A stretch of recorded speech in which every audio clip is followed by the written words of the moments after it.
I moved to Rome after he took everything. He married his billionaire boss. During the toast, her mother revealed her sick hobby. And he called me sobbing. Hello everyone. Thank you for being here with me today. Before I begin my story, grab a warm cup of tea and get comfortable. I'd love to know what time of day you're watching this video. Please comment M for morning, A for afternoon, or E for evening. Now, let me take you into this story. The phone buzzed against the marble tabletop, a harsh, mechanical insect disturbing the absolute silence of a Roman dawn. It was 4 a.m. here in Italy. The sky above the Piazza Navona was that deep, bruised purple that exists only right before the sun decides to break the horizon. I was sitting on my small, wrought-iron balcony, wrapped in a cashmere shawl, staring at the empty cobblestones below, waiting for my espresso to cool. I shouldn't have been awake, but my body still hadn't quite let go of the anxiety that had been my constant companion for the last 2 years. I looked at the screen. It was a message from my sister, Jill, back in Chicago. You need to see this. Don't freak out. Just look at his hands. Attached was a photo. My heart didn't race. It didn't pound against my ribs like it would have 6 months ago. Instead, I felt a cold, heavy stone settle in my stomach. I opened the image and zoomed in. There he was. Curtis. My ex-husband. He was standing at the altar of what looked like a cathedral made of ice and crystal. He was wearing a tuxedo, a Tom Ford bespoke suit with a shawl collar. I recognized the cut immediately because it was the exact suit I had promised to buy him for our 10th anniversary, the one I had saved up for, the one he said was too expensive back when we were paying off his student loans. Now, he was wearing it to marry another woman. Standing next to him was Victoria. Even in a static photo, she looked terrifyingly regal. She was 56, 14 years older than me and 21 years older than Curtis, but she looked timeless in that expensive, surgical way. She wasn't smiling at Curtis, she was smiling at the camera, her hand resting possessively on his shoulder, her fingers digging into the fabric of his jacket just slightly. But Jill was right. I looked at Curtis's hands. He was holding a champagne flute, but his knuckles were white. He wasn't just holding it, he was gripping it like it was the only thing keeping him from falling off the face of the earth.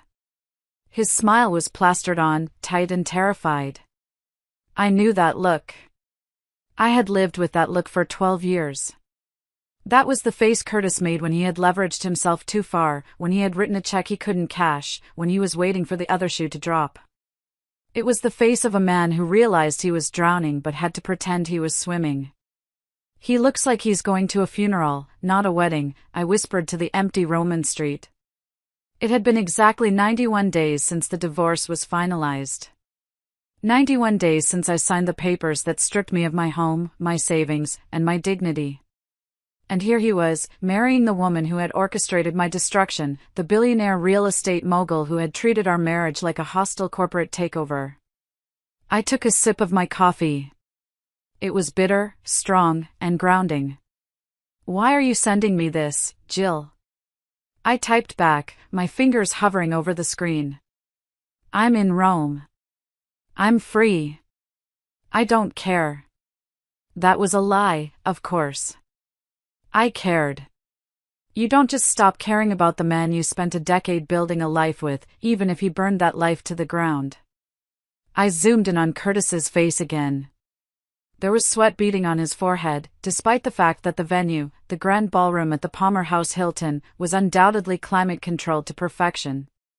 A notification popped up. Jill was typing. Something is happening, Meredith.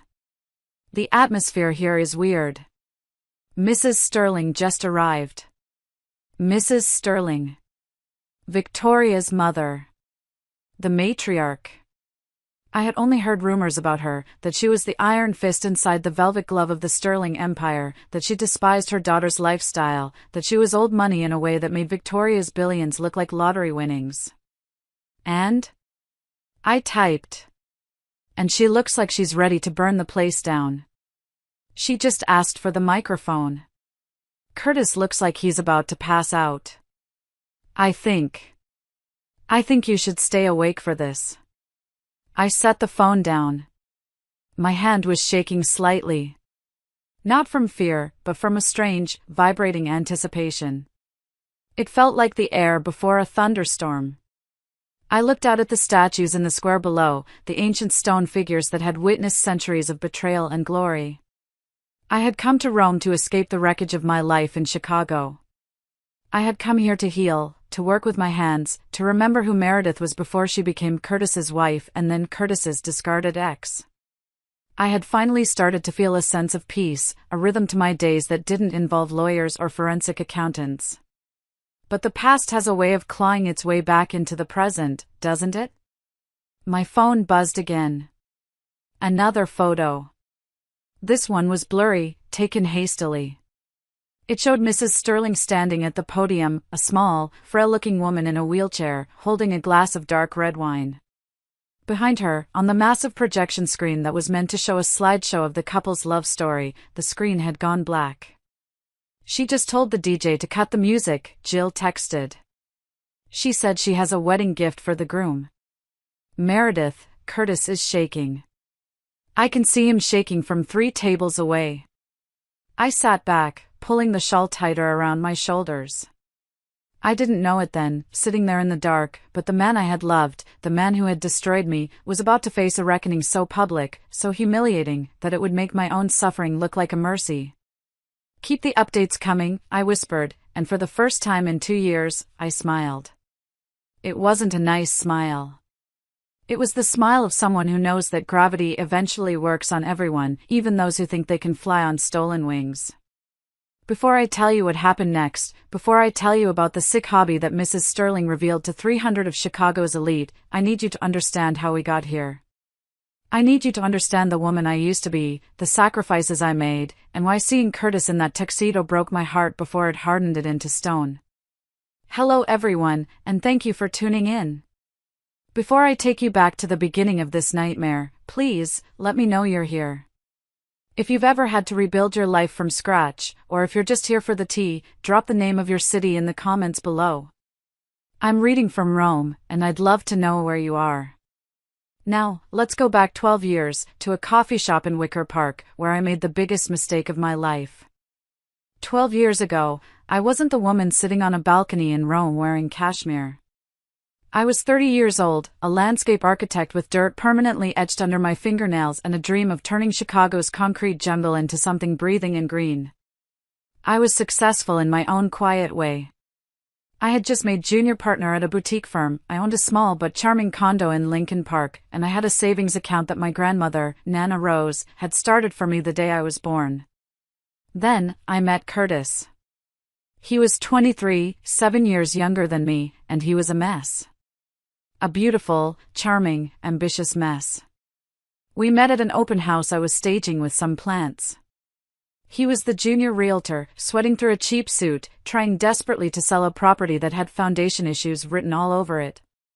He didn't sell the house that day, but he sold himself to me.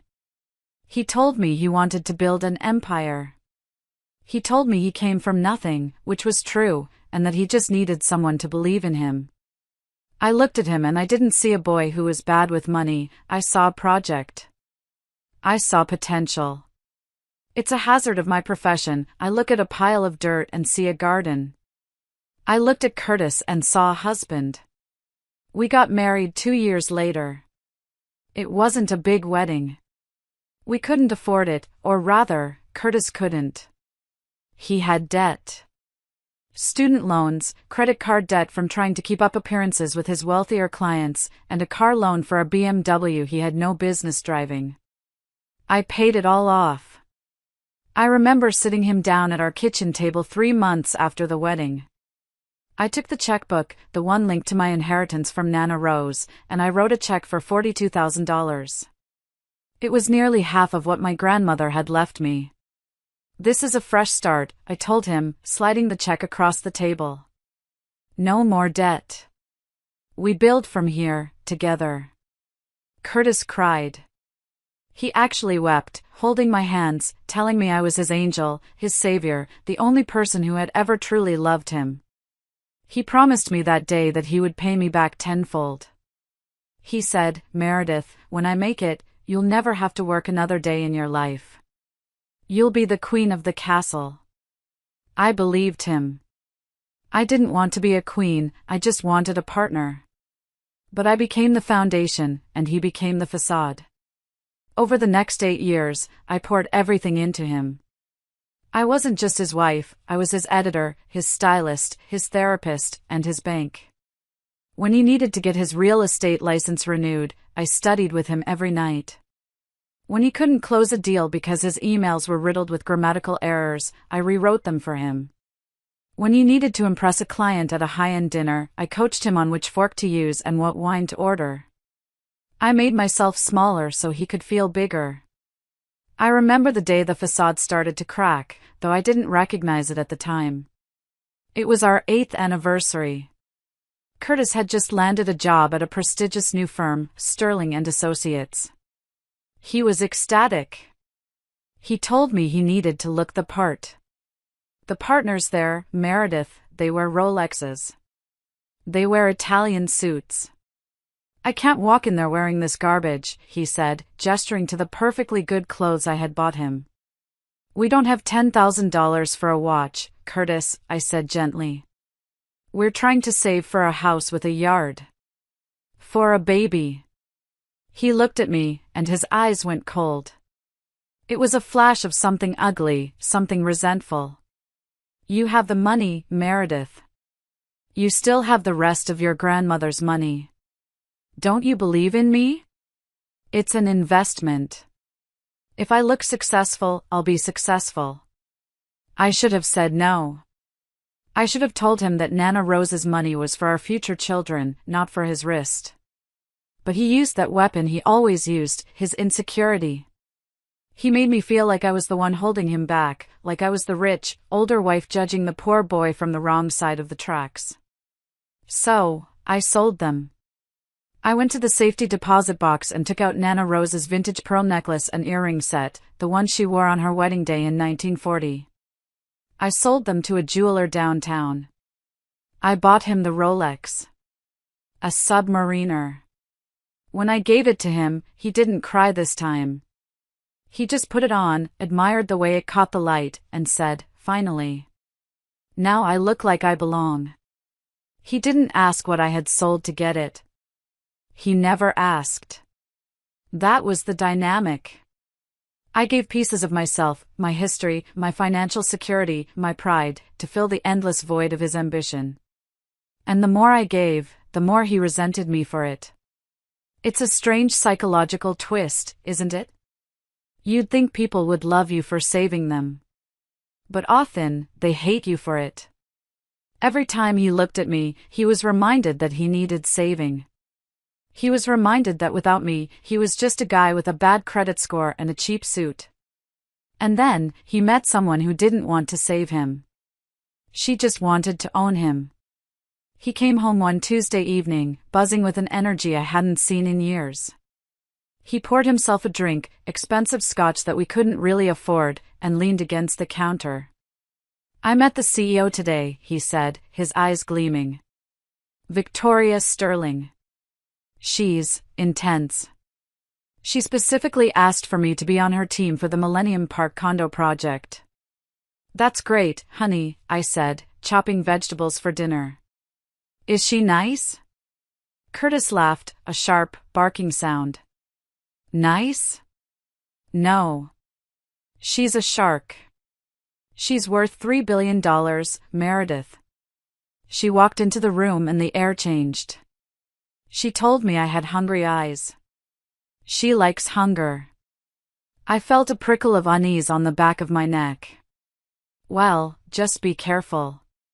Sharks bite." He rolled his eyes. "You're always so cautious. That's why you're still doing garden designs for retirees while I'm about to sell penthouses to athletes." Victoria sees my potential. She says I'm wasting my time in residential. She wants to take me to the commercial side. Victoria. Not Ms. Sterling. Not the boss. Victoria. That was the beginning. I didn't know it then, but the man I had built from the ground up was about to be renovated by someone with a much bigger budget and a much darker blueprint. I was the foundation, yes. But Victoria Sterling was about to bring in the wrecking ball. The change wasn't subtle. It was like a landslide, slow at first, just a few pebbles, and then suddenly the whole mountain is coming down on top of you. Curtis started working late. That's the cliché, isn't it? But it wasn't just the hours, it was the smell. He didn't come home smelling like cheap office coffee and stress anymore. He came home smelling of ozone, expensive leather, and a perfume that was so sharp and metallic it made my sinuses ache. It was Santal 33, a scent that screams, I have money and I don't care if you like it. Then came the business trips. Weekends in Aspen for a client retreat. A Tuesday night in New York for a closing dinner. I tried to be supportive. I told myself this was what we had worked for.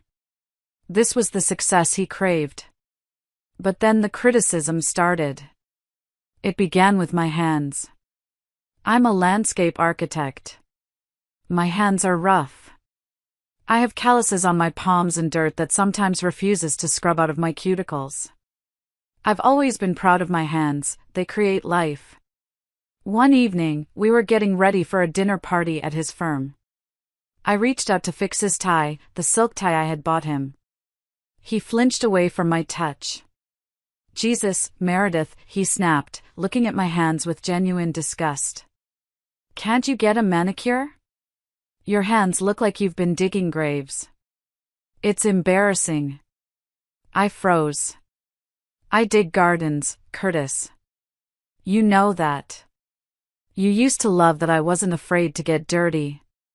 Yeah, well, we're not in the starter home anymore, he muttered, adjusting the tie himself in the mirror.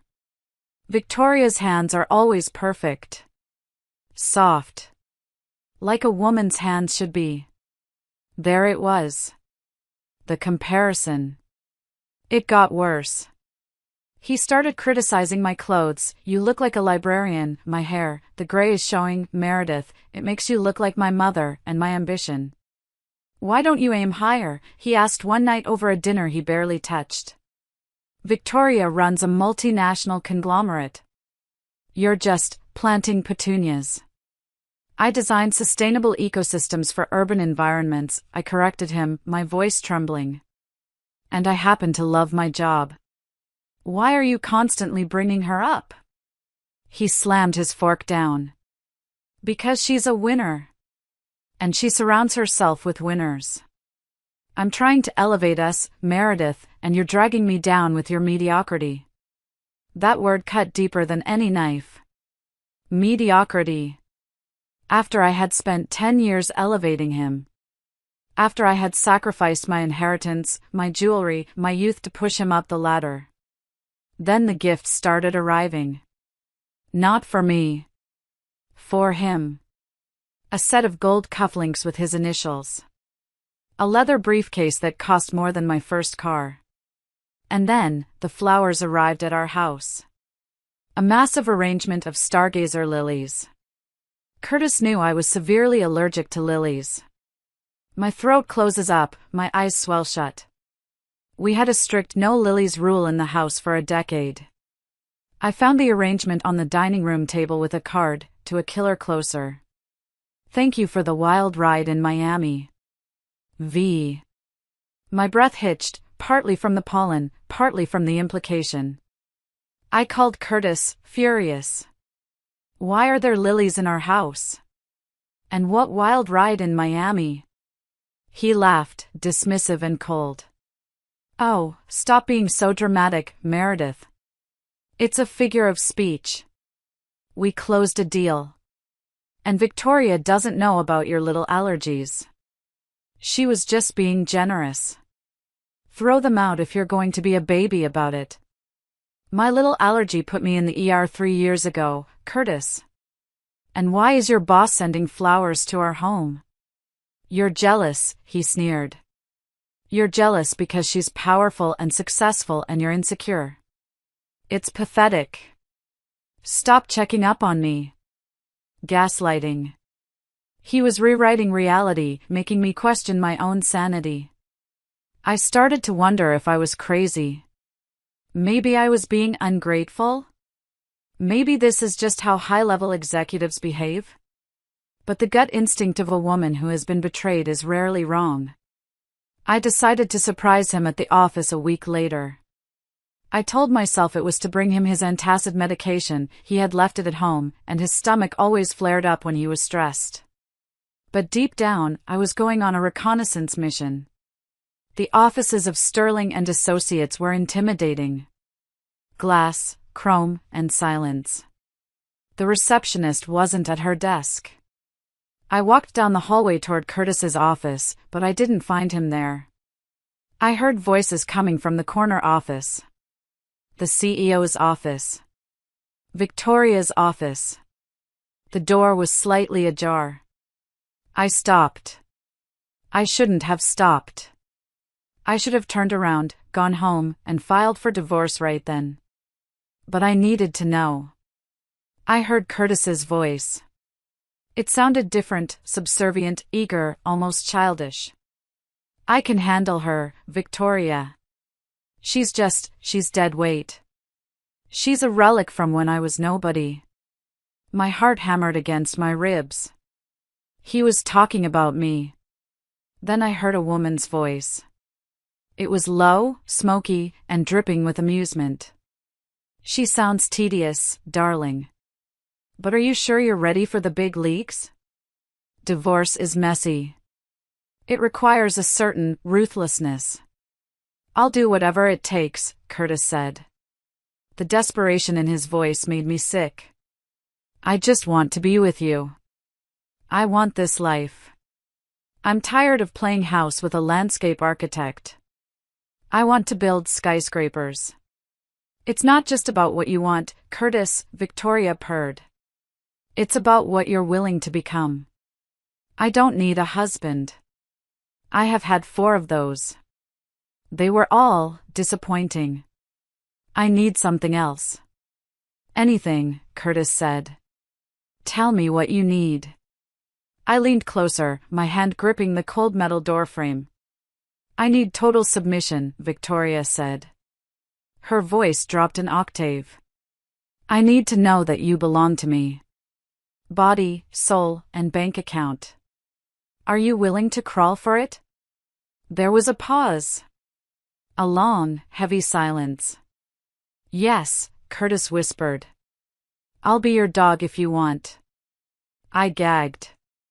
I physically gagged, covering my mouth with my hand to stifle the sound. I peered through the crack in the door. Victoria was sitting on the edge of her massive mahogany desk. She was wearing a sharp white suit. And Curtis, my husband, the man who claimed he wanted dignity and respect, was on his knees. He wasn't just kneeling, he was looking up at her with an expression of pure, fanatical devotion mixed with fear. On the desk behind Victoria, I saw something strange. A row of small statues. They looked like chess pieces, but larger. They were figurines of men. Some standing, some kneeling, some looking broken. I didn't understand what they meant then. I thought they were just weird art. I didn't know they were a scoreboard. Victoria looked up. Her eyes locked directly onto the crack in the door. She saw me. I froze, terrified. She didn't scream. She didn't look surprised. She slowly smiled, a cruel, shark-like stretching of lips. She reached out, patted Curtis on the head like a literal pet, and then, without breaking eye contact with me, she raised a finger to her lips. Shoo. Then she kicked the door shut in my face. The sound of that heavy oak door slamming shut was the loudest thing I had ever heard. It wasn't just a door closing, it was the sound of my life ending. I didn't burst in. I didn't scream. I turned around and walked out of the building. My legs felt like they were made of wood. I walked past the empty reception desk, past the security guard who nodded at me, and out into the bustling Chicago street. The wind was biting, cold and sharp, but I couldn't feel it. All I could feel was the nausea rolling in my stomach. "I'll be your dog if you want." The sentence looped in my head. My husband. The man I had taught how to tie a Windsor knot. The man whose student loans I had paid. The man I had nursed through the flu, holding his hair back while he vomited. He was on his knees, offering to be another woman's pet for a taste of power. I drove home in a daze. When I walked into our condo, the condo I had bought, I had decorated, it felt alien. It felt like a stage set for a play that had been cancelled. I went straight to the bathroom and threw up. When I finally stood up, washing my face with cold water, I looked at myself in the mirror. Curtis was right about one thing, I looked tired. I looked like a woman who had been carrying a heavy load for too long. But beneath the exhaustion, I saw something else. I saw rage. I didn't wait for him to come home. I started digging. If Curtis was going to destroy me, I needed to know exactly what I was up against. I went into his home office, a room he rarely let me enter lately. I booted up our shared desktop computer. He had changed the password, of course. But Curtis was lazy. He had changed it to Victoria 1. Predictable. Pathetic. I logged into his email. I expected to find love letters, or maybe evidence of hotel bookings. I found those, yes. But I found something much more disturbing. There were emails between Curtis and Victoria's personal assistant regarding a prenuptial and asset management agreement. They were dated 3 weeks before today. He was planning to leave me long before I found them. I opened the attachment. It was a draft contract. It wasn't a normal prenup. It was terrifying. It stipulated that upon marriage, Curtis would be appointed as managing director of a subsidiary company called Vanguard Holdings. It sounded impressive. But as I scrolled down, the legal jargon started to smell rot. The managing director would assume full personal liability for all existing and future debts of the subsidiary. I'm not a lawyer, but I know enough about business to know that you don't take personal liability for a company unless you own it, and certainly not if you're just an employee or a spouse. Why would he sign this? Then I found another folder in his email labeled Research. Inside were dossiers.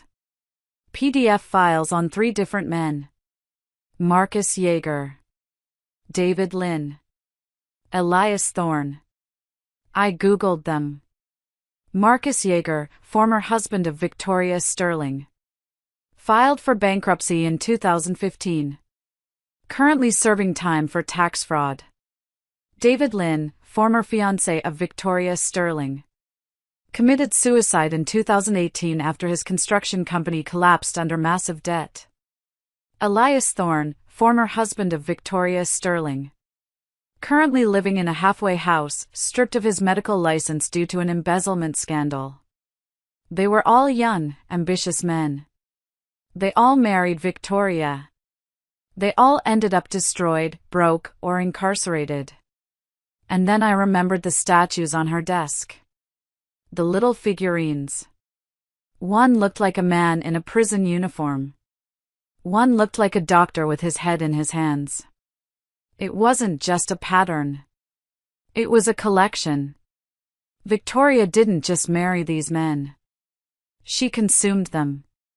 She found men with hungry eyes, men like Curtis, who were desperate for status but lacked the intelligence to earn it, and she used them. She used them as legal shields. She piled her toxic debts, her illegal maneuverings, and her failing assets onto their names. She dazzled them with luxury, got them to sign their lives away in exchange for a title, and then, when the law came knocking, she stepped back and watched them fall. It was a game. A sick, twisted hobby. She was a black widow who didn't kill her mates, she just harvested their lives and kept the trophies. And Curtis? My foolish, greedy, traitorous husband? He was next in line. He was practically sprinting toward the slaughterhouse, convinced he was running toward a throne. I sat back in the chair, my hand covering my mouth. I could warn him.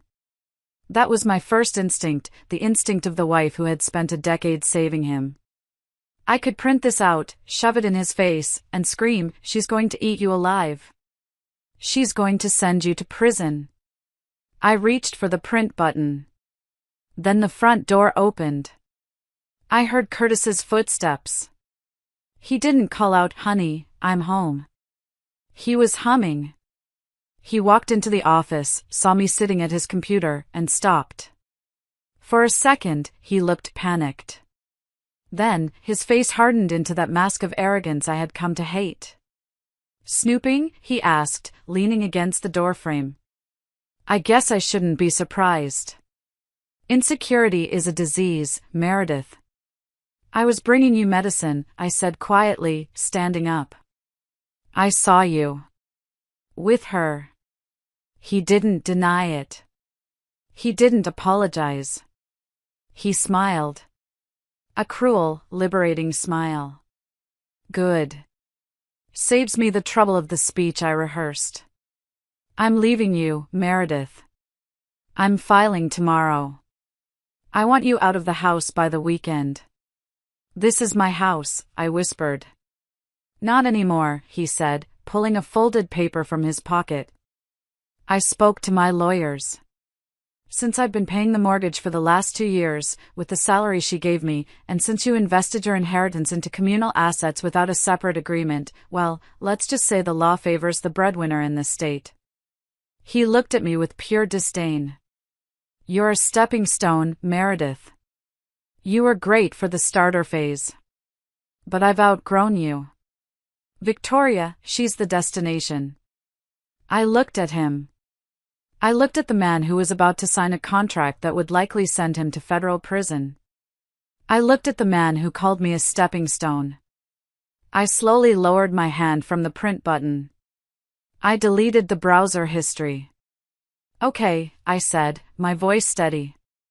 "If that's what you want, Curtis, you can have her." I didn't warn him. Why would you save a man who is holding the knife he just stabbed you with? If I thought the betrayal was the hard part, I was wrong. The betrayal was just the incision. The divorce was the surgery without anesthesia. Curtis didn't just want to leave, he wanted to win. And for people like Curtis and Victoria, winning isn't enough unless the other person loses everything. Victoria hired the most aggressive divorce attorney in Chicago for him, a woman named Sharksfeared. Her name was Brenda, and she wore power suits that cost more than my annual salary.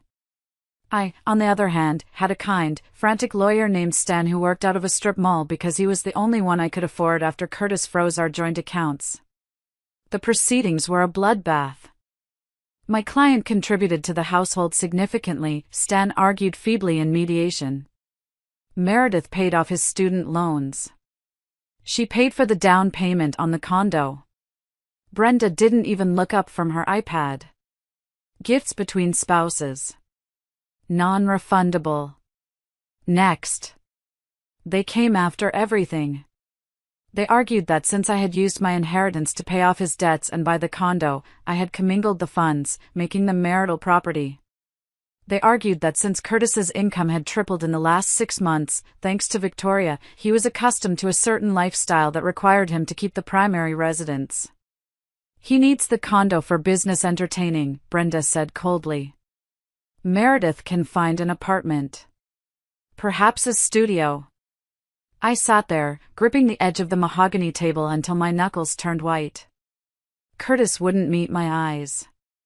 He sat next to Brenda, scrolling through his phone, looking bored.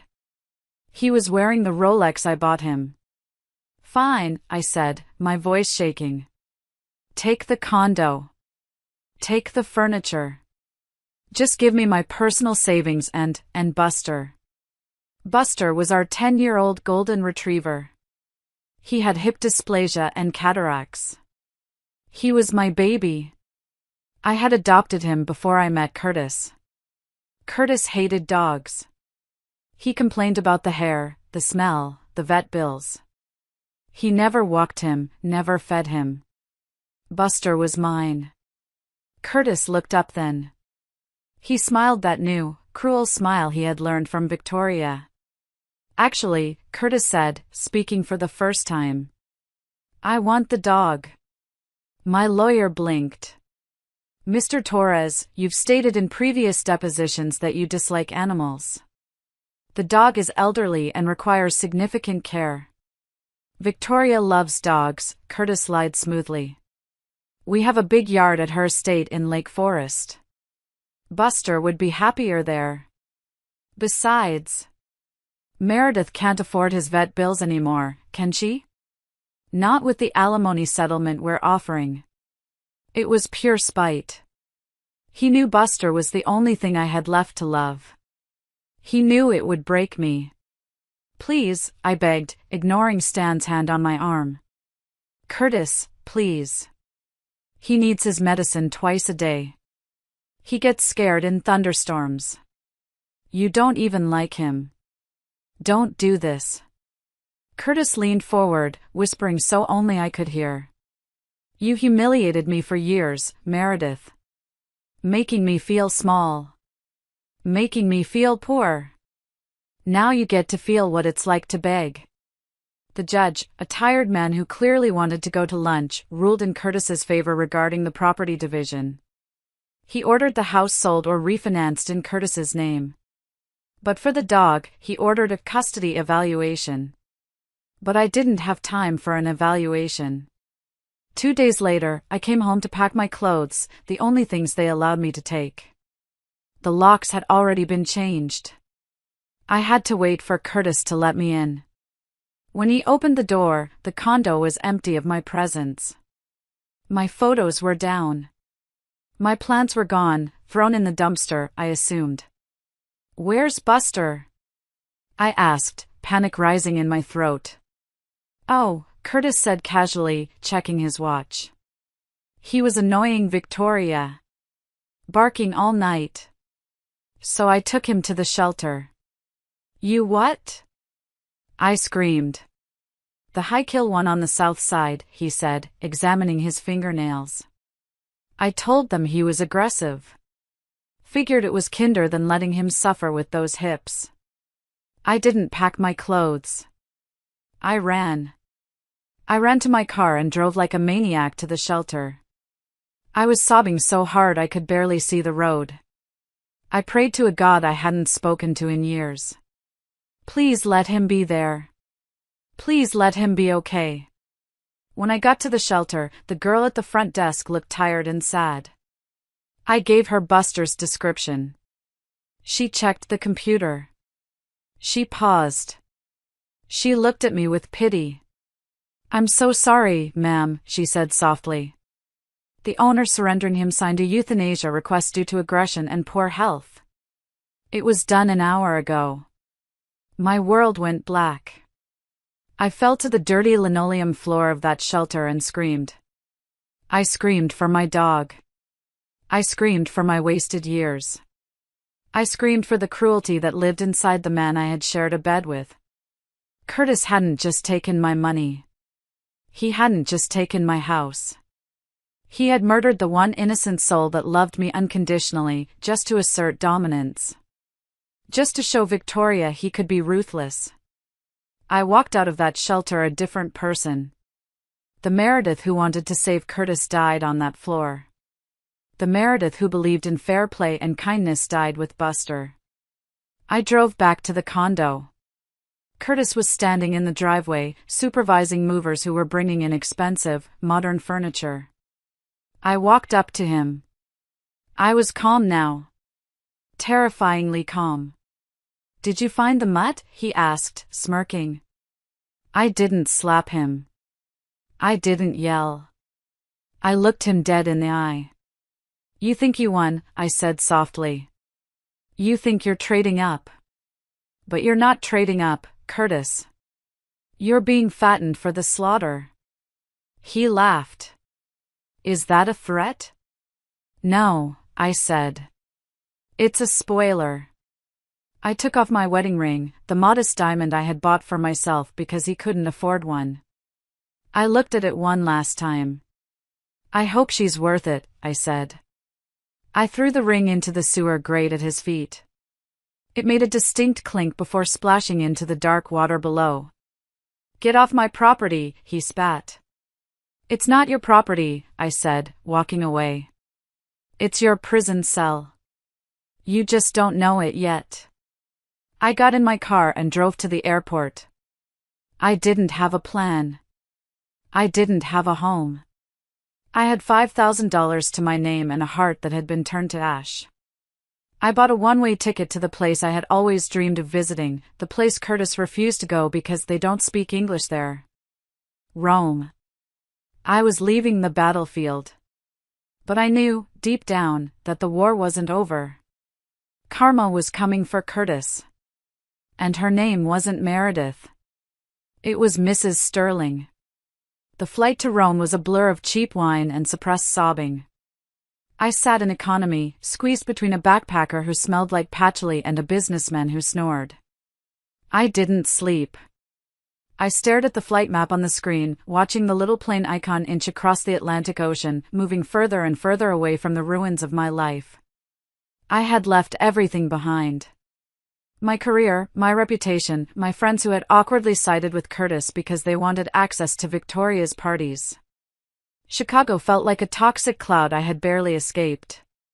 When I landed at Fiumicino Airport, I was exhausted and disoriented. I dragged my 2 suitcases, containing literally everything I owned, onto the Leonardo Express train. I didn't have a hotel booked. I didn't have a job.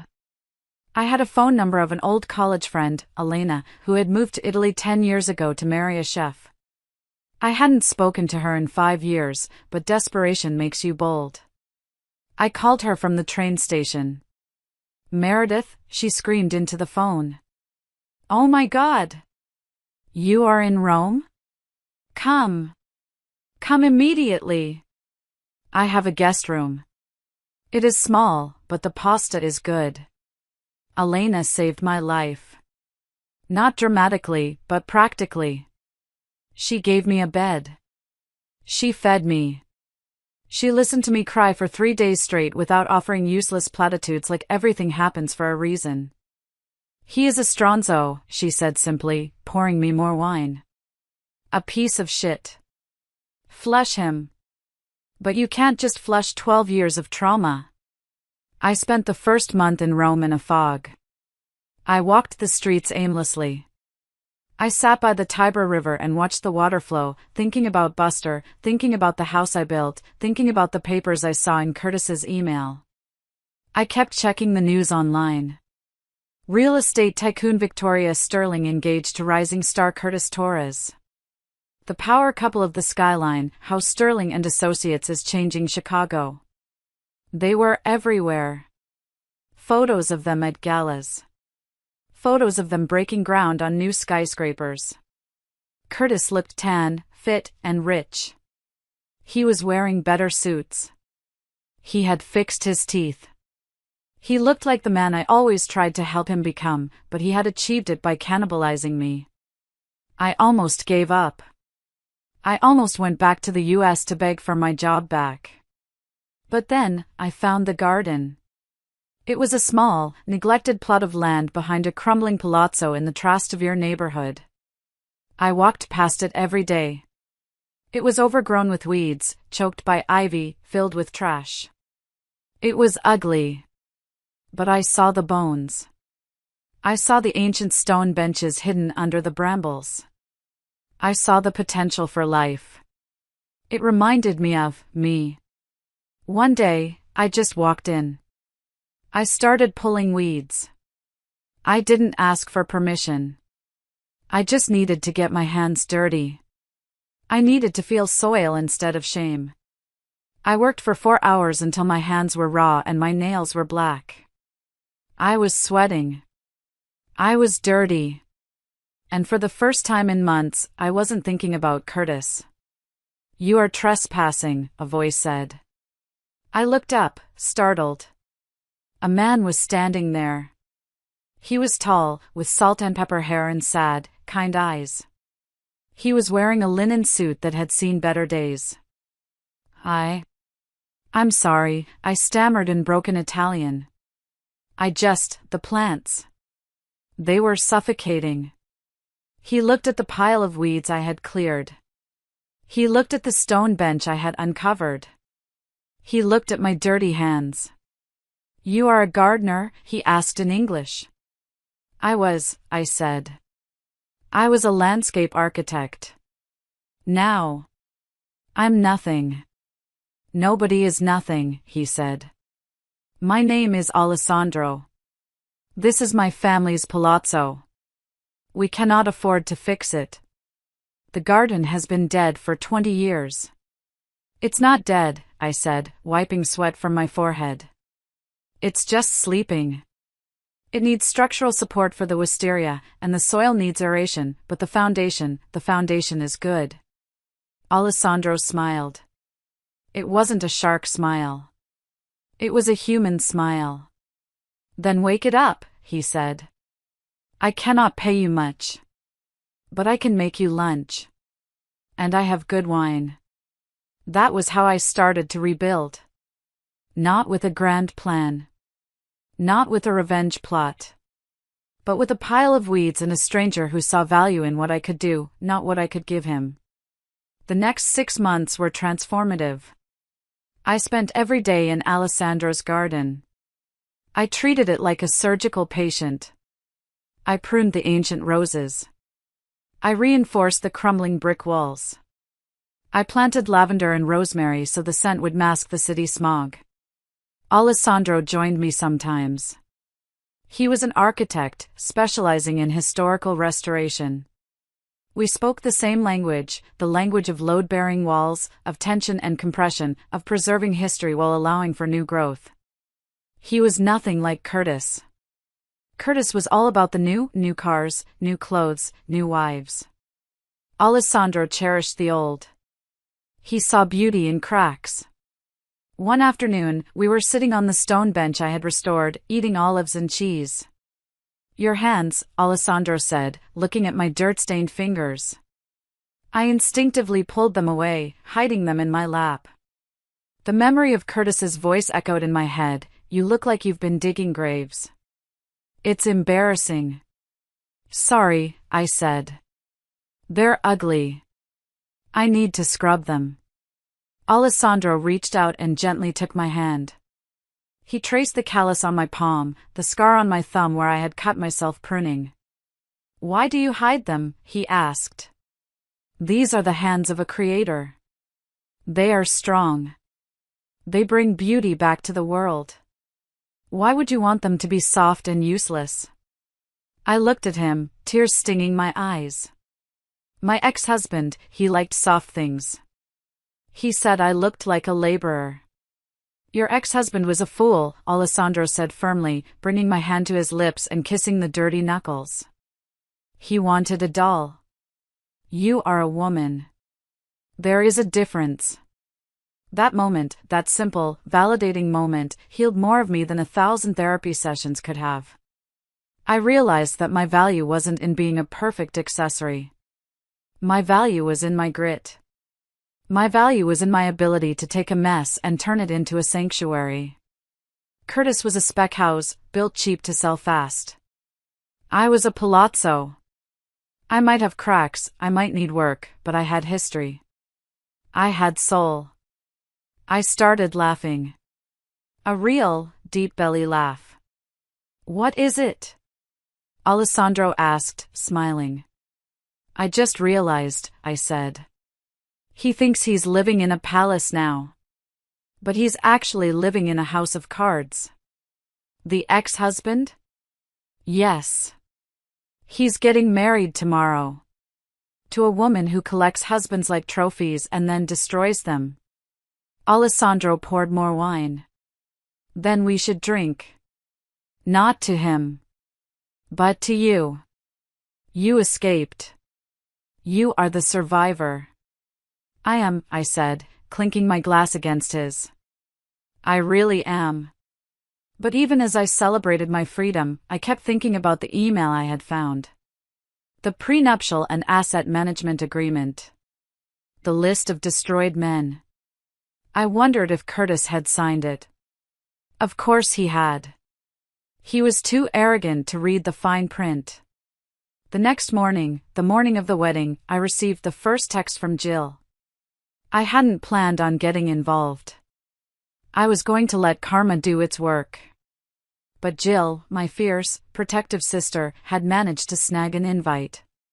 She was friends with the bride's cousin, a loose connection, but enough for a wedding of 500 people. I'm going, Jill had told me on the phone the week before. I need to see it. I need to see the circus. Don't cause a scene, Jill, I warned. I won't, she promised. I'll just be a witness. Someone needs to report back to Rome. And now, sitting on my balcony in Rome, watching the sun finally crest over the terracotta roofs, I was waiting for that report. The photos Jill had sent of Curtis shaking in his tuxedo were just the appetizer. The real meal was coming. My phone pinged. A voice note from Jill. I pressed play. The background noise was a low hum of chatter and clinking glasses. Jill's voice was hushed, excited. Okay, Mir, listen. We are in the ballroom. It's disgusting. There are ice sculptures of swans. There are acrobats hanging from the ceiling. It looks like Versailles threw up on Las Vegas. But here's the thing. Victoria isn't sitting with Curtis. She's at the head table, holding court. Curtis is sitting next to her, but he looks isolated. And Mrs. Sterling, oh my God, the mother. She just wheeled herself up to the microphone. The DJ tried to play music to drown her out, but she hit him with her cane. I'm not joking. She hit the DJ with her cane. She's about to speak. I leaned forward. My heart was pounding again. Not with pain, but with the thrill of the ending I had predicted. Speak, Mrs. Sterling, I whispered to the phone. Burn it down. Through Jill's text updates and surreptitious voice notes, I was transported from my quiet Roman balcony straight into the gilded belly of the beast in Chicago. The Palmer House Hilton Ballroom was packed with the city's power players. Senators, judges, developers, and socialites. It was the kind of crowd Curtis had spent his entire life trying to infiltrate. He had finally made it. He was the groom at the wedding of the decade. But he looked like a hostage. Jill sent a video clip. It was shaky, filmed from behind a centerpiece of white orchids, ironic, considering he killed my dog over flowers. In the video, Curtis was scanning the room. His eyes were darting back and forth. He took a sip of water, his hand trembling so badly some of it spilled on his chin. He wiped it away aggressively. Victoria leaned over and whispered something in his ear. He flinched. She smiled, that shark smile, and patted his cheek. It wasn't affectionate. It was a warning. He knows, I said aloud. He finally realized what he signed. Jill texted, Mrs. Sterling has the mic. The room is dead silent. You could hear a pin drop. She's looking right at Curtis. She hates him. It's palpable. I pictured Mrs. Sterling. I had seen photos of her in the research I did. She was a tiny woman, frail, usually confined to a wheelchair due to a stroke years ago. But her eyes were sharp. She was the original heiress, the one who built the company before Victoria turned it into a predatory machine. Rumor had it she had been trying to regain control of the board for years. Jill's next voice note came through. Okay, she's speaking. I'm transcribing this as fast as I can. She said, welcome, everyone. To my daughter's 5th wedding. Or is it the 6th? I lose count of the acquisitions. I laughed. A harsh, dry sound. The crowd laughed nervously, Jill continued. But she didn't smile. She said, "We are here to celebrate the union of my daughter and Mr. Torres. A young man with great ambition. Ambition is a dangerous thing, isn't it? It makes us blind. It makes us sign things we shouldn't. It makes us hurt people who loved us." My breath caught. Was she talking about me? Did she know? "Curtis looks like he's going to vomit," Jill texted. Victoria is trying to signal security to take the mic away, but Mrs. Sterling just waved them off. She said, "Sit down. I own this building. I speak when I want." I could feel the tension radiating through the phone. This wasn't a toast. This was an execution.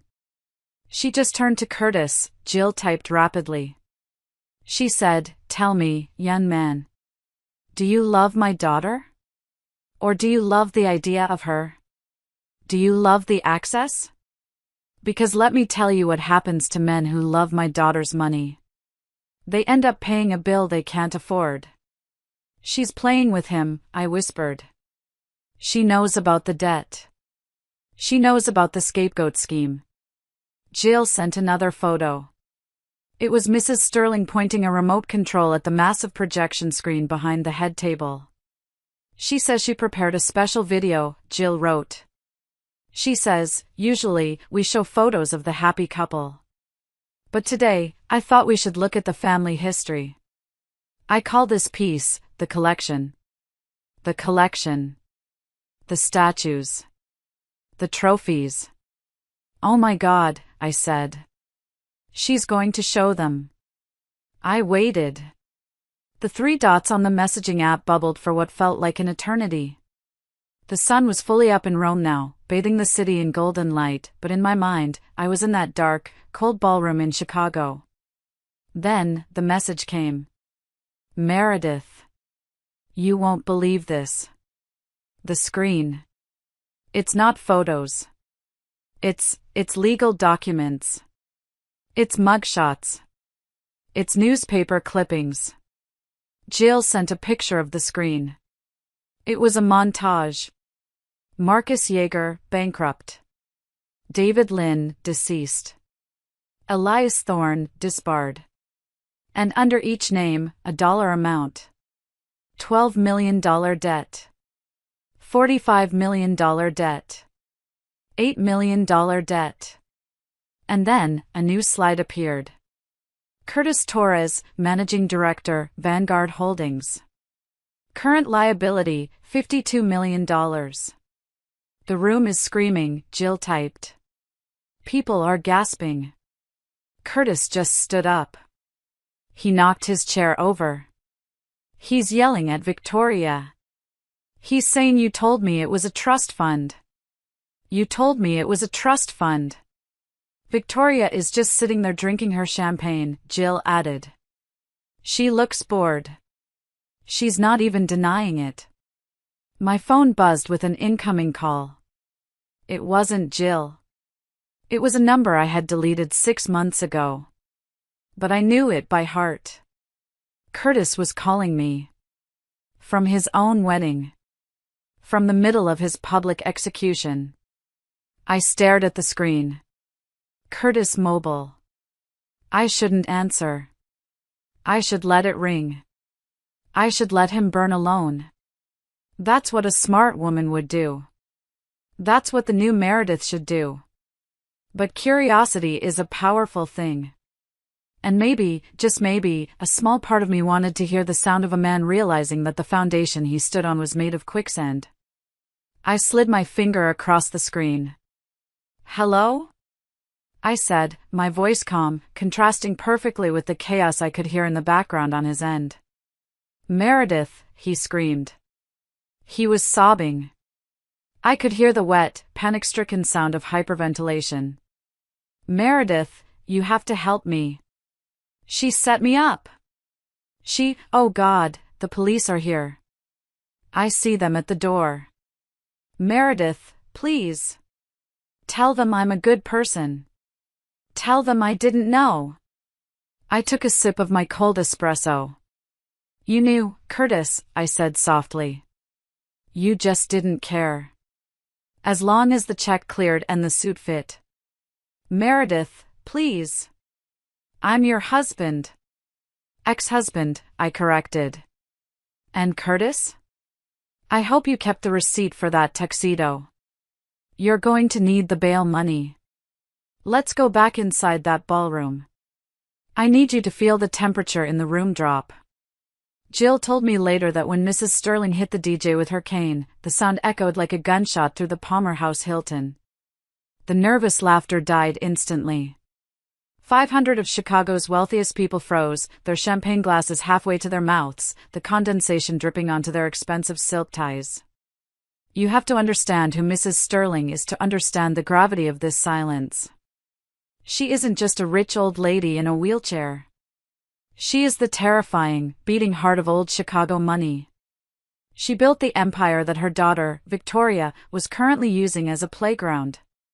Mrs. Sterling had been pushed aside after her stroke 3 years ago, treated like a senile relic, wheeled out only for photo ops to make the company look family-oriented. Victoria had convinced the board that her mother was mentally incompetent. But tonight, the relic was armed. And she was lucid. Jill described the scene to me with a kind of terrified awe. Mrs. Sterling didn't shout. She didn't need to. She spoke into the microphone with a voice that sounded like grinding stones, raspy, slow, and incredibly dangerous. You all look so beautiful tonight, Mrs. Sterling said, her eyes scanning the room. She didn't look at the cameras, she looked at the people. She locked eyes with the bank presidents, the senators, the developers. So expensive. It costs a lot to look this indifferent to morality, doesn't it? Victoria stood up then. She looked impeccable in her Vera Wang gown, the fabric shimmering under the lights, but her smile was starting to crack at the edges like cheap plaster. She waved a hand at security, a sharp, cutting motion that meant get her off the stage. 2 large security guards in black suits started moving toward the wheelchair. They looked hesitant, but an order from the CEO is an order. Don't you dare, Mrs. Sterling snapped. She didn't even look at them. She just raised a single, manicured hand. I sign your paychecks, gentlemen. Not her. Check the payroll signatures. Take one more step and you'll be guarding a dumpster in Gary, Indiana by tomorrow morning. The guards stopped dead. They looked at Victoria, then at Mrs. Sterling. They took a step back. Power. That was real power. Not the loud, flashy power Victoria flaunted, but the quiet, absolute authority of ownership. Mrs. Sterling turned her wheelchair slightly, the rubber wheels squeaking on the polished dance floor, until she was facing Curtis. Curtis was still sitting, but he looked like he wanted to bolt. He was gripping the white tablecloth so hard his knuckles looked like bone. The sweat was now visible on his upper lip, glistening under the chandeliers. He looked small. In that moment, despite the bespoke tuxedo and the Rolex I had bought him, he looked like the terrified boy I had met at the open house 12 years ago, the one who didn't know which fork to use. Mr. Torres, Mrs. Sterling said, her voice dripping with mock affection. You have such hungry eyes. That's what my daughter likes, isn't it? Hunger. It's so easy to manipulate.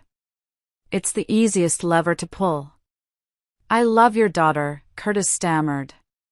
His voice cracked. It was pathetic, barely audible over the hum of the air conditioning. We're happy. Why are you doing this? Happy, Mrs. Sterling repeated the word like it was a foreign currency she didn't recognize. Tell me, Curtis. Do you know why the last 4 weddings were so small? Private affairs? Beach ceremonies in the Maldives where no one could see? Curtis shook his head dumbly. He looked at Victoria for help, but she was staring straight ahead, her jaw set in a hard line. Because Victoria didn't want witnesses, Mrs. Sterling said, her voice rising slightly. She didn't want the board to see who she was offering up as a sacrifice. She prefers to conduct her slaughter in private. But this time she got greedy. She wanted a spectacle. She wanted the city to see her new partner. She wanted to prove she could still bag a young one. And I thought, well, if we're having a show, let's make it educational. She pressed a button on a small remote control she had pulled from her purse. My daughter has a hobby, Curtis. Some women collect shoes. Some collect art. My daughter collects liabilities. She finds men who are desperate to be someone. Men who are hollow inside, so she can fill them with her own rot. Men who will sign anything just to feel important. Victoria slammed her hand on the table. The sound of silverware jumping was startling. Mother, that is enough. Victoria hissed. You are drunk. Someone get her out of here. She is having an episode. I haven't had a drink since 1985, Victoria, Mrs. Sterling said calmly. But you? You're drunk on power. And you've been sloppy. You thought I was asleep in that nursing home. You thought I wasn't reading the ledgers. Mrs. Sterling looked back at the crowd, addressing the room at large. I'm sure you've all read the prospectus for the new Vanguard Heights development, she said. $1 billion project. Very ambitious. But very risky. The banks wouldn't touch it without a personal guarantee. A guarantee from someone willing to put their entire life on the line. Someone expendable. Someone whose ruin wouldn't impact the share price. She pointed the remote at the massive screen behind the head table. Curtis thought he was signing a marriage license and a prenup, she whispered into the mic, her voice like a ghost story. He thought he was signing up for a trust fund. But let's look at what he really signed. The screen behind the head table flickered to life. It wasn't the slideshow of romantic vacations Curtis had expected. It wasn't photos of them skiing in Aspen or sunbathing in St. Tropez. The room went dark. The only light came from the massive projection screen, illuminating Curtis's pale, horrified face. He stood up slowly, his legs shaking so hard the chair rattled against the floor. Watch closely, Curtis, Mrs. Sterling said. This is your inheritance. The video started without music. There was no romantic swell of violins, no upbeat pop song. It was raw footage. Grainy, shaky, shot from a hidden camera angle, likely a bookshelf, a hidden vent, or perhaps a two-way mirror. The timestamp in the corner marked it as the archive. The first image was a room. It was beautiful, lined with mahogany shelves, looking like a high-end study in an Old English manor. But the shelves weren't filled with books. They were filled with items. A silk tie. A platinum watch. A wedding ring. A pair of reading glasses. A set of car keys. The camera panned slowly, lovingly, across the shelves. Under each item was a small brass plaque with a name and a date. Marcus. 2015.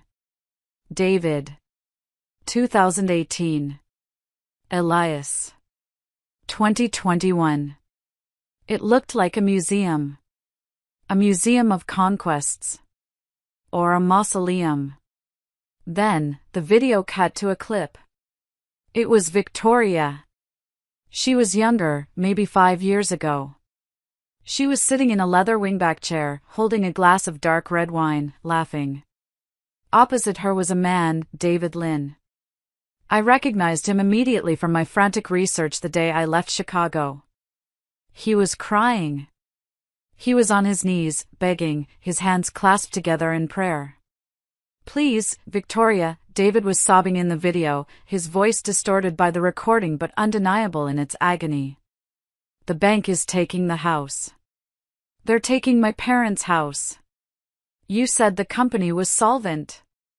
You said I was just a figurehead. You promised me. Victoria took a sip of wine, her eyes gleaming with a sick, twisted delight. She leaned forward, the camera capturing every nuance of her cruelty. She looked like a cat playing with a mouse that had already lost its legs. You wanted the title, David, she purred. You wanted to be CEO. You walked around the club telling everyone you were running the show. Well, CEOs go down with the ship. It's romantic, isn't it? It's honorable. David screamed in frustration, pulling at his hair. I'm going to jail. For fraud. I didn't know about the offshore accounts. I didn't know about the shell companies. Ignorance isn't a legal defense, darling, Victoria said, smiling. But don't worry. I'll keep your watch. As a memento. You won't need a Rolex where you're going. Time doesn't matter in prison. The video cut again. This time it was Elias, the doctor. He was reading a document, his hands shaking so hard the paper was vibrating. You embezzled the pension fund, Elias whispered, looking up at Victoria with horror. And you put my signature on the transfer. I never signed this. I have a stamp with your signature, Elias, Victoria said casually, examining her fingernails. You gave me power of attorney. Remember? On our honeymoon? You were so drunk on champagne and gratitude that you signed a general power of attorney. You trusted me. That was your first mistake. The ballroom in Chicago was dead silent. You could hear the hum of the servers in the back. People were covering their mouths. This wasn't just a scandal, it was a snuff film of men's souls. It was a revelation of a predator who didn't just kill her prey, but played with the carcass. Then, the screen went black for a second. White text appeared, stark and brutal. The new acquisition. The footage shifted to a hidden camera recording from just 3 weeks ago. It was Victoria's office. The same office where I had seen Curtis on his knees. Curtis was there. My husband. The man who had thrown my wedding ring into a sewer. The man who had killed my dog. He was sitting at Victoria's desk, a stack of documents in front of him. He wasn't reading them. He was too busy looking at the rendering of a penthouse on the wall, imagining himself living there. He looked arrogant. He looked smug. Just sign by the yellow tabs, babe, Victoria's voice came from off-camera. She sounded bored, routine. It's just standard liability waivers. Since you're going to be managing director of Vanguard Heights, we need to shield the parent company. It makes you the boss of this division. You'll have your own checkbook. You'll have total autonomy. My own checkbook, Curtis repeated, his eyes wide with greed. He picked up the pen. He didn't read a single word. He signed. Page after page. Flip. Sign. Flip. Sign. He was signing his death warrant. He was signing away his life, his credit, his freedom. The video froze on a close-up of the document he had just signed. Mrs. Sterling must have had her lawyers enhance the image digitally. The text was legible, magnified 10 times on the projection screen. Personal guarantee of debt obligation. Guarantor, Curtis Torres. Total liability assumed, $52,400,000. The crowd gasped. It was a collective sound of shock, like all the oxygen had been sucked out of the room. $52 million. Mrs. Sterling's voice cut through the darkness. You didn't marry a billionaire, Curtis, she said. You married a debt of $52 million.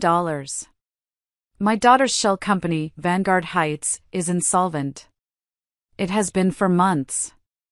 The concrete foundation is cracked. The permits are fake. She needed a dummy to attach the debt to so she could liquidate the assets and walk away clean. She needed a fall guy to take the bankruptcy and the indictments.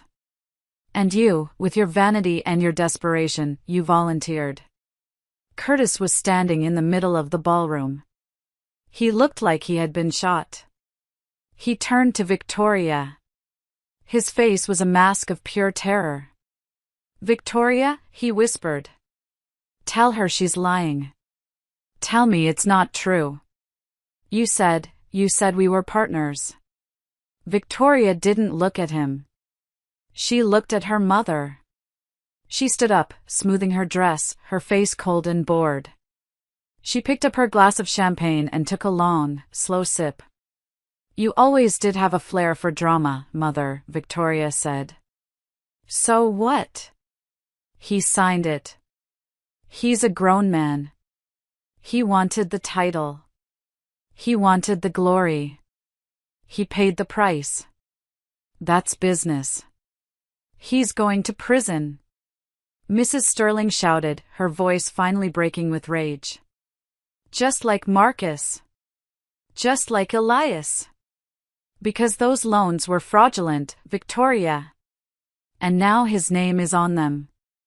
You committed fraud, and you made him the signatory." Curtis let out a sound I will never forget. Jill recorded it. It wasn't a scream. It was a wail. It was the sound of a wild animal caught in a trap, realizing the bone is broken. He fell to his knees. Not in submission this time, but in total collapse. He grabbed the hem of Victoria's dress. "You can't do this," he screamed. "I gave up everything for you. I left Meredith. I gave you my life. I killed my dog for you." The room murmured at that. "I killed my dog for you." It was such a specific, horrifying confession. Victoria looked down at him with disgust. She kicked her dress free from his grip. "Get off me," she spat. "You're wrinkling the silk. You're pathetic, Curtis. I knew you were weak, but I didn't think you'd cry in front of the investors. You are embarrassing me." The screen behind them changed one last time. It showed a live feed from the lobby of the hotel. Blue lights were flashing. Men in windbreakers with FBI financial crimes printed on the back were moving through the doors. "I called them an hour ago," Mrs. Sterling said. "Happy wedding day, Curtis. I hope the honeymoon suite at the Metropolitan Correctional Center is to your liking." The ballroom descended into absolute chaos. Imagine 500 people in tuxedos and gowns panicking at once. Waiters dropped trays of champagne, the glass shattering like gunshots. Chairs were knocked over as people tried to distance themselves from the head table. In the world of the elite, guilt is contagious, and nobody wanted to be standing next to the man about to be arrested by the FBI. Jill kept the video running. "I watched it from my balcony in Rome, my coffee forgotten, my heart racing so fast I thought it might explode. It was horrifying, yes, but it was also mesmerizing. It was the collapse of a star." The doors to the ballroom burst open. 6 federal agents marched in. They didn't look like the hotel security, they looked like sharks smelling blood. They walked straight through the crowd, parting the sea of socialites like Moses.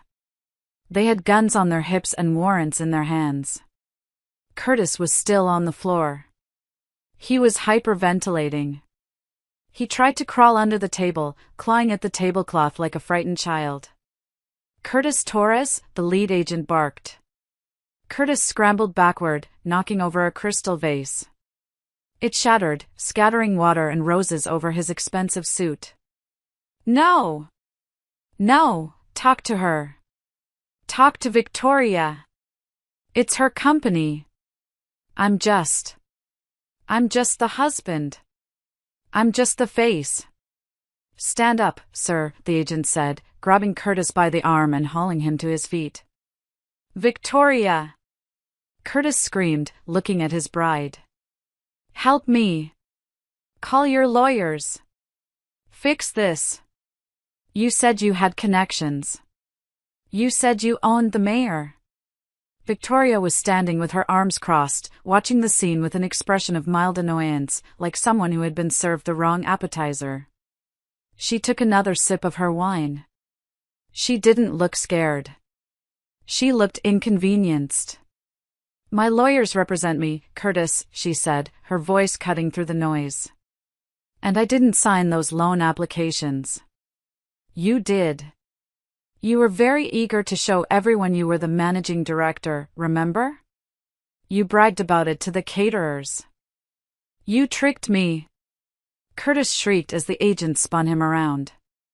You told me to sign. You said it was routine. The sound of handcuffs ratcheting shut is distinct. Click, click, click. It cut through the murmurs of the crowd. It was the sound of a life ending. Curtis Torres, you are under arrest for bank fraud, wire fraud, and conspiracy to commit money laundering, the agent recited. You have the right to remain silent. Curtis began to sob. Ugly, heaving sobs. Snot ran down his face, ruining the makeup he had worn for the photos. I didn't know. I'm stupid. Ask anyone, I'm stupid. I didn't know what I was signing. Please, I'm not a criminal. You can tell that to the judge, the agent said, shoving him toward the exit. As they dragged him past the head table, Mrs. Sterling wheeled herself forward slightly. She looked Curtis right in the eye. Her face wasn't triumphant. It was sad. It was the face of a woman who had seen this happen too many times. I told you, she said softly. Ambition makes you blind. You saw the gold, but you didn't see the hook. Curtis looked at her, then at Victoria, and finally, he looked at the camera Jill was holding. For a split second, our eyes met across the ocean, through the lens. He looked terrified. He looked destroyed. Then, he did something that made my blood run cold. He screamed my name. Meredith! Meredith, tell them. I'm a good guy. It's her fault. If she hadn't held me back, I wouldn't have been so desperate. Meredith made me do this. The crowd gasped again. Even in his final moment, he was blaming me. He was blaming the woman he had discarded for his own failures. The agents shoved him through the doors. The last thing I saw was the back of his tuxedo, the one I would have bought him, disappearing into the hallway, flanked by federal agents. The shawl collar was twisted, the jacket was stained with rose water, and his wrists were bound in steel. Victoria sighed. She set her glass down. She looked at her mother. Well, Victoria said. You ruined the party. Are you happy? You just cost the company millions in bad PR. I saved the company, Mrs. Sterling said. And I broke your toy. Now go home, Victoria. The board is meeting in the morning to discuss your removal. And the FBI will be wanting to talk to you next. Victoria rolled her eyes, grabbed her clutch, and walked out a side door, not even glancing at the empty spot where her husband had been standing 10 seconds ago. The feed cut out. I sat in the silence of Rome. The sun was fully up now. The city was waking up. Bells were ringing from a nearby church. My husband, my ex-husband, was in handcuffs. He was facing decades in prison. He owed $52 million. I felt a strange sensation in my chest.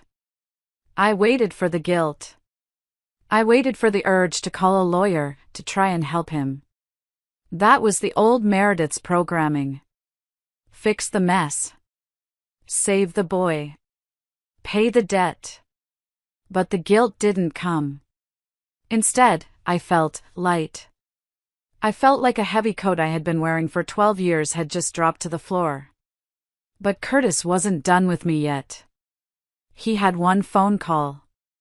And he didn't use it to call his parents. He didn't use it to call a lawyer. He called me. 2 hours later. I was in the garden with Alessandro. I had told him everything. We were pruning the roses, a task that requires focus and ruthlessness. You have to cut the dead wood so the new blooms can survive. The symbolism wasn't lost on me. My phone rang. It was an unknown number, but the location tag said Cook County, Illinois. I knew who it was. My stomach clenched. Alessandro looked at me. He held his shears in one hand, his eyes filled with concern. You do not have to answer that, Meredith. Let the dead wood fall. He is not your burden anymore. I need to, I said. I need to hear it. I need to close the door myself. If I don't answer, I'll always wonder what lie he was going to tell. I answered and put it on speaker. This is a collect call from an inmate at the Metropolitan Correctional Center, a robotic voice said. Press 1 to accept. I pressed 1. Meredith? His voice was unrecognizable. It was high-pitched, broken, trembling. It sounded like a child who had woken up from a nightmare, or a man who had just realized he was standing on a trapdoor. I'm here, Curtis, I said. My voice was steady. It surprised me how steady it was. Oh God, Meredith, you have to help me, he blubbered. It's a nightmare. They stripped me. They took my clothes. I'm in an orange jumpsuit. It smells like urine in here. I can't be here, Meredith. I'm a businessman. I can't be in a holding cell with these people. You're a guarantor of a fraudulent loan, Curtis, I said.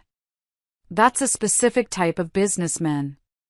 And these people are probably there for doing a lot less than you did. She set me up, he screamed. Victoria! That witch. She told me it was just formalities. I didn't read it. I trusted her. You trusted her money, I corrected him.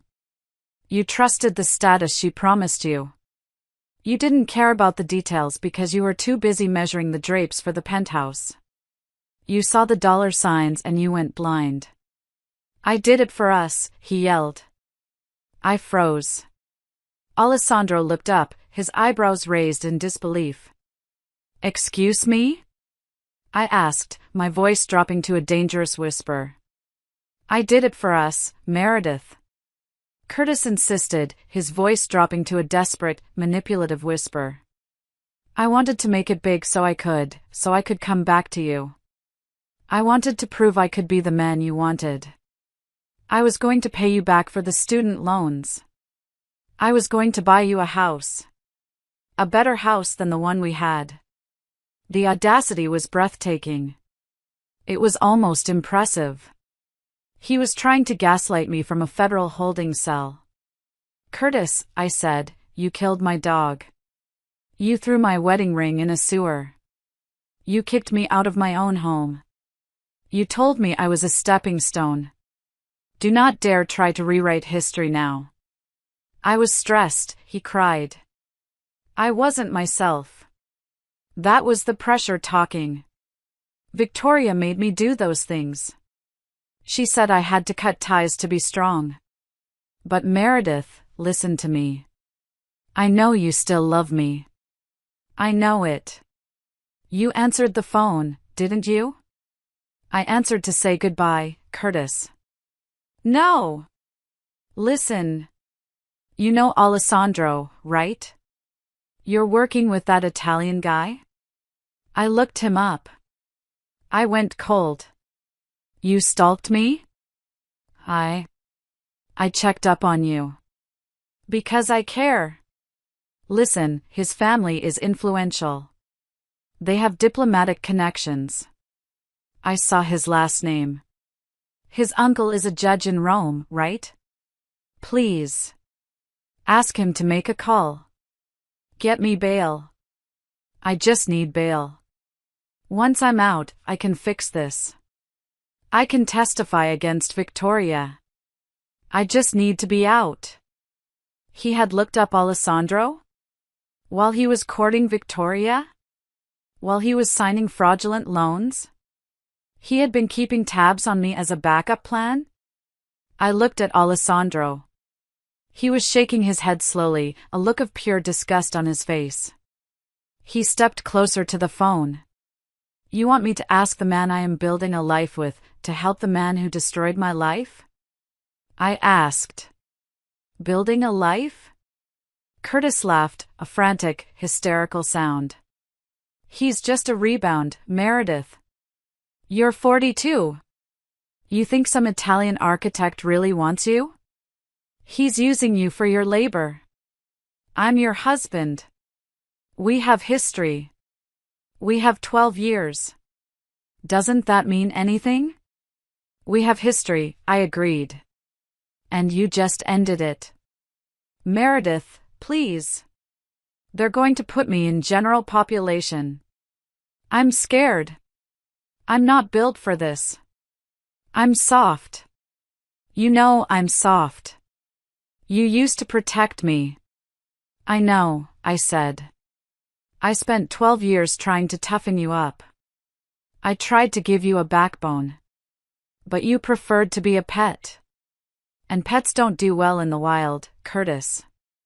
You wanted to play with the big dogs. Now you're in the kennel.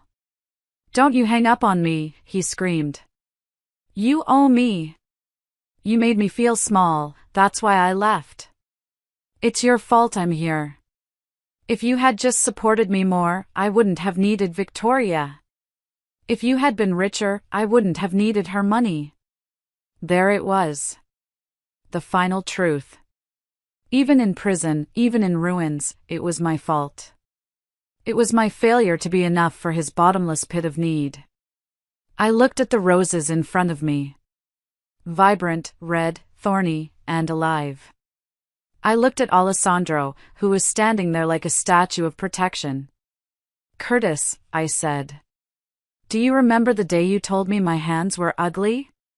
What? Who cares about your hands? I do, I said. Because these ugly hands are currently holding a glass of wine in Rome. And your manicured hands are holding a prison phone. Goodbye, Curtis. Meredith. No! Meredith. I have dirt on you. I'll tell them about the tax thing from 2015. I'll tell them. I ended the call.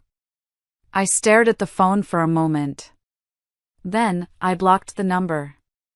Alessandro stepped forward and wrapped his arms around me. I didn't cry. I leaned into him. He smelled like rosemary and earth and honest sweat. He tried to threaten you? Alessandro asked, his voice low. He tried, I said.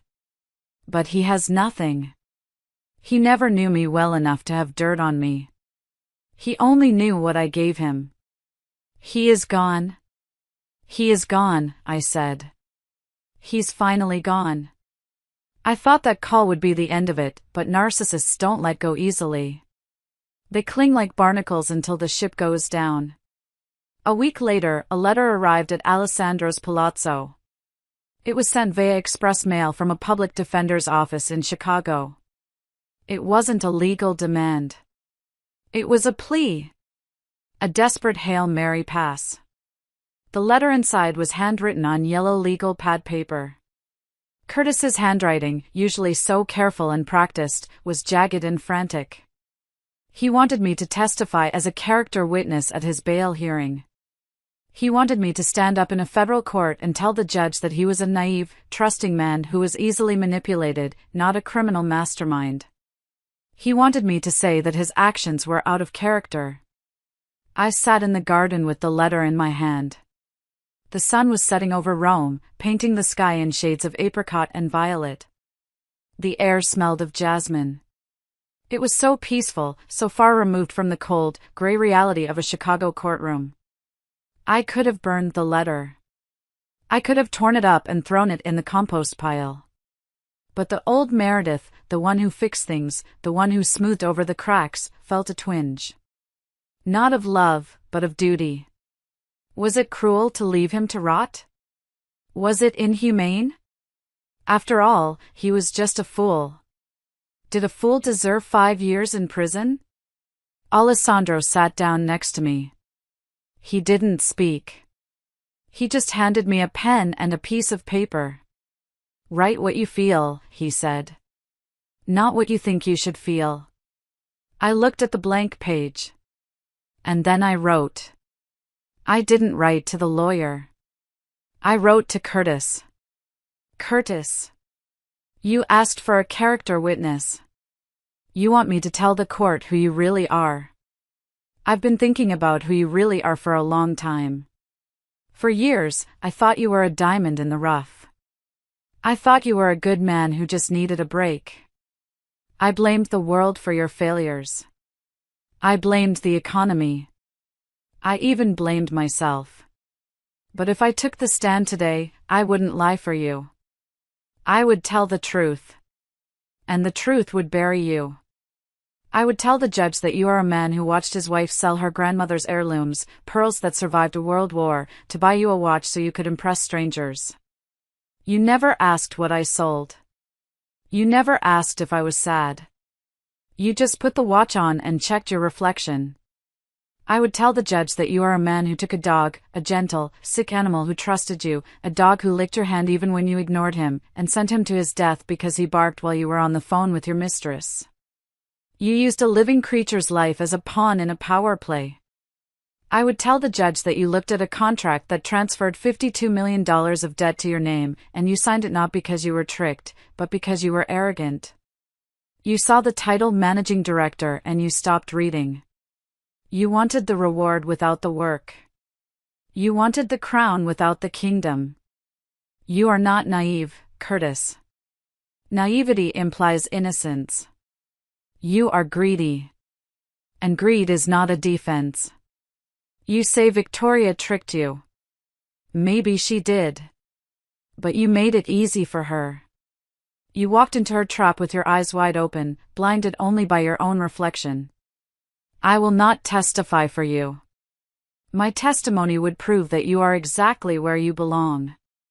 You wanted a life of consequence. You wanted to be a big man. Well, congratulations. You have achieved a consequence of historic proportions. You are finally the main character in the story. Don't write to me again. My hands are busy building something real.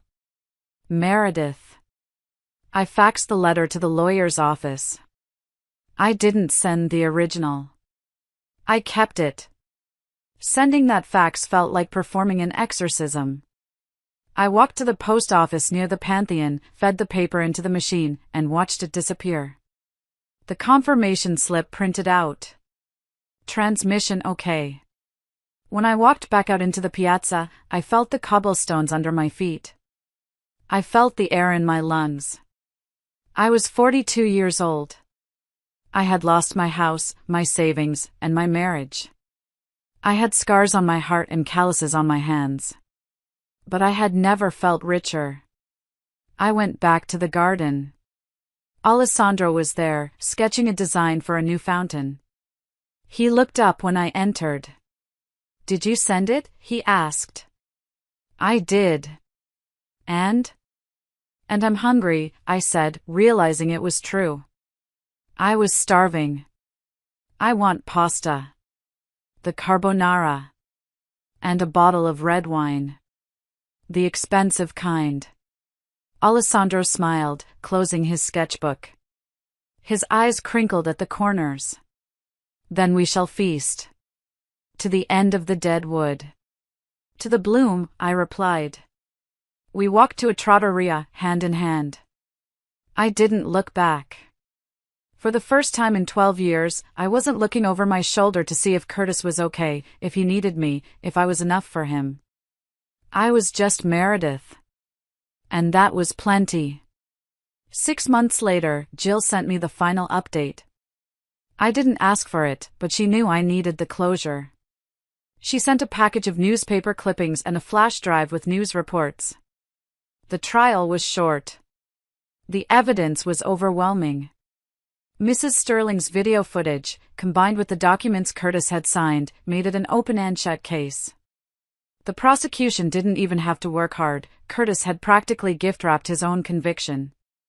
But the outcome for Victoria was infuriating, yet predictable. Victoria walked away. Her team of lawyers, the best money could buy, argued that she had no knowledge of Curtis's decision to assume liability. They painted her as a victim of a rogue employee. They argued that Curtis, in his capacity as managing director, had acted alone to try and save the failing subsidiary to boost his own bonus. It was a lie. It was a blatant, bold-faced lie. But it was a legally bulletproof lie because Curtis had signed the waivers shielding the parent company. Victoria was fired from the board by her mother, stripped of her CEO title, and exiled to a villa in France with a modest allowance of a few $1,000,000 a year. She lost her power, yes. She lost her reputation in Chicago. But she kept her freedom. She was the Teflon queen. Nothing stuck to her. Curtis wasn't so lucky. He was the fall guy. He was the sponge that absorbed all the poison. He was sentenced to 5 years in federal prison for bank fraud, conspiracy, and falsifying corporate records. The judge called his actions reckless greed disguised as business acumen. He was also held personally liable for the $52 million debt. He filed for bankruptcy, but the type of fraud he committed meant the debt couldn't be fully discharged. He would spend the rest of his life garnished, monitored, and broke. Every dime he ever made would go to the creditors. Jill sent me a clipping from the Chicago Tribune. The Fall of the Climber, How One Man's Ambition Led to Ruin. There was a photo of Curtis being led out of the courthouse. He looked 10 years older. His hair was thinning. He wasn't wearing a Tom Ford suit, he was wearing a cheap, ill-fitting gray suit provided by his public defender. The shoulders slumped. The arrogant swagger was gone, replaced by a shuffle. He looked at the camera, and there was no spark in his eyes. Just hollow resignation. But the worst part for him wasn't the prison time. It was the social isolation. The video of him begging on his knees, both the one from Victoria's office and the footage from the wedding, had leaked online. It had gone viral. He was a meme. He was the laughingstock of the internet. The simp of the century, they called him. People made remixes of his crying face. His parents, humiliated by the public shame, had sold their house and moved to Florida, refusing to visit him. His friends, the fair-weather drinking buddies he had tried to impress, pretended they never knew him. He was alone. Truly, utterly alone. He had traded a wife who would have walked through fire for him for a woman who used him as human kindling. And now, he was ash. I read the article sitting in my finished garden in Rome.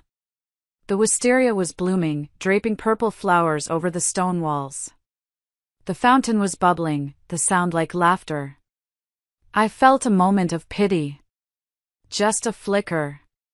It's hard to turn off the humanity completely when you've loved someone for a decade. I wondered if he was cold. I wondered if he was scared. But then I remembered Buster. I remembered walking into the shelter and hearing that he was gone. I remembered the smirk on Curtis's face when he told me.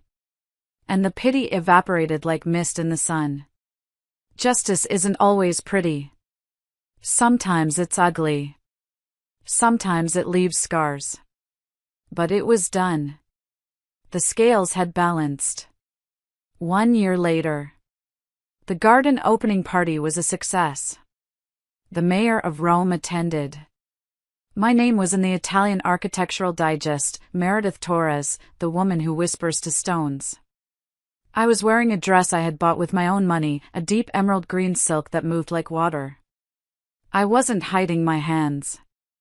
I held a champagne glass, and my fingers, still strong, still working, still stained with a little bit of soil from the morning's planting, were adorned with a single ring. Not a diamond. Alessandro knew I didn't care for cold stones anymore. It was an antique pearl ring. He had found it in a shop in Florence. It looked almost exactly like the one I had sold to buy Curtis's Rolex. It is not the same, Alessandro had said when he proposed, down on one knee in the dirt of the garden we built together. He didn't have a photographer there. He didn't have an audience. Just us and the bees. But it carries a new promise. I do not need you to buy my time, Meredith. I want to give you mine. I want to build with you, not on top of you. I looked at him across the party. He was laughing with a group of donors, but his eyes were searching for me. When he found me, he winked. It wasn't a possessive look. It was a look of partnership. I touched the pearls on my finger. I had bought back my grandmother's necklace, too. It took nearly all my commission from the garden project, but I tracked it down to the pawnshop where the jeweler had sold it. It had been sitting in a safe for a year, waiting for me. When I put it around my neck, I felt Nana Rose's weight return to me. Not as a burden, but as an armor. I was whole again. I wasn't just Curtis's ex. I wasn't just a victim. I was Meredith. I was a creator. I was a partner. I was a woman who had walked through hell and come out carrying buckets of water to put out the fire. Later that night, after the guests had left, Alessandro and I sat on the balcony. The same balcony where I had sat alone a year ago, watching the sun rise on my broken life. The air was warm. "You are quiet," Alessandro said, pouring me a glass of wine. "I'm just thinking," I said.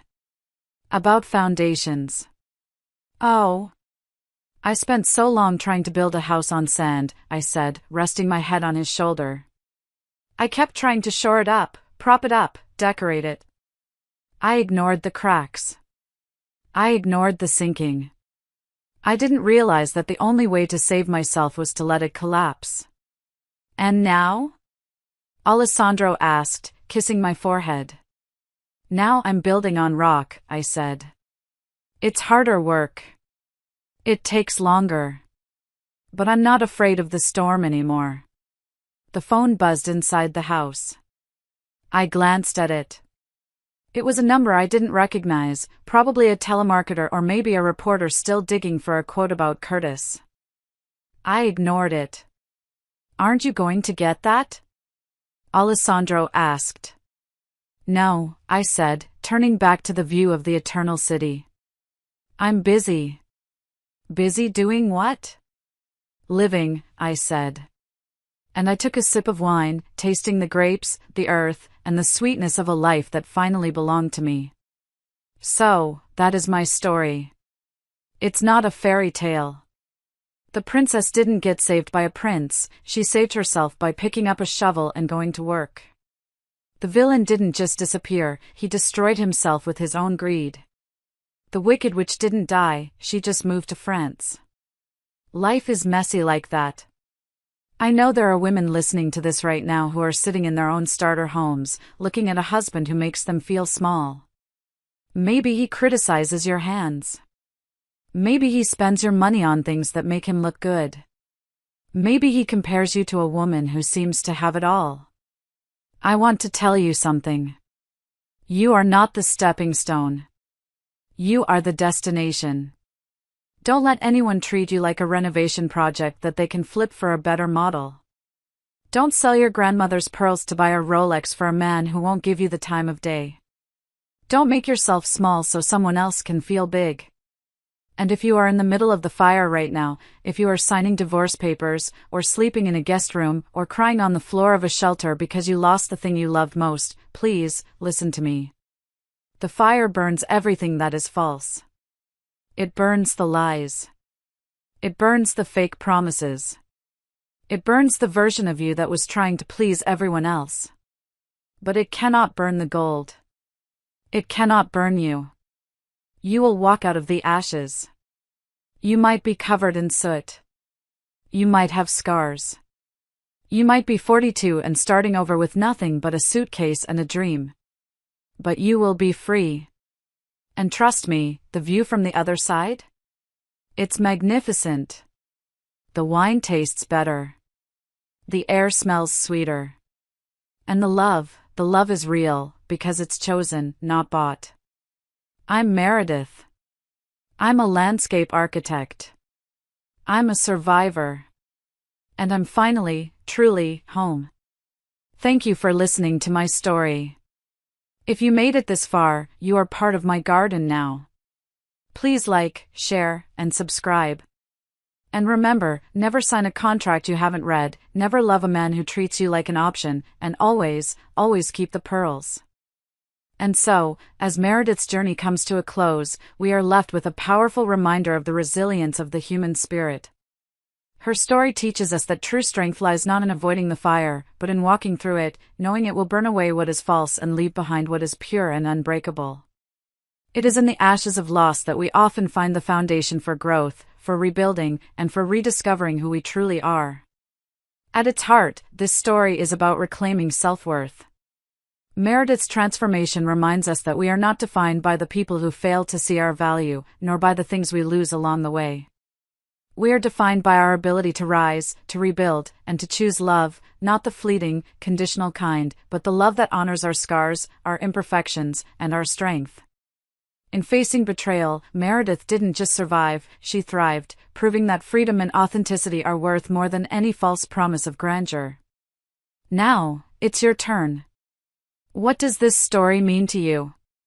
How do you define your own worth in a world that often asks you to shrink? Share your thoughts below, or simply comment good if this lesson resonates with you. Let's keep the conversation alive and grow together, like Meredith's garden, stronger and more beautiful with time.